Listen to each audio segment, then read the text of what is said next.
Hello everyone. কদিন ধরে শরীরটা প্রচণ্ড খারাপ ছিল। এবারে সেজন্য আমি ভিডিও দিতে পারিনি।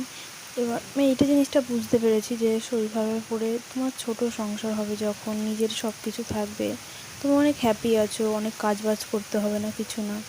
কিন্তু যখন কোনো অসুবিধা হবে, ধরো কোনো প্রবলেম বা তোমার শরীর খারাপ, জ্বর বা কোনো কিছু, সেটা তোমাকে নিজেকেই করতে হবে। কেউ তোমার হেল্প করার মতন থাকে না। যাদের বাড়ির কাছে তখন তো তাদের খুব সুবিধা হয়, যেমন আমার। কিন্তু যাদের বাপের বাড়ি কাছে না বা কিছু, তাদের তো খুবই অসুবিধা। বড় সংসার হলে কাজবাজ অনেক থাকে, অনেকের মন জুগিয়ে চলতে হয়, এটা যেমন ঠিক। কিন্তু তোমার শরীর খারাপে বা তোমার খারাপ কোনো পরিস্থিতিতে বা তোমার পাশে দাঁড়ানোর মতন সবাই থাকে। তোমাদের কি মনে হয় অবশ্যই জানিও।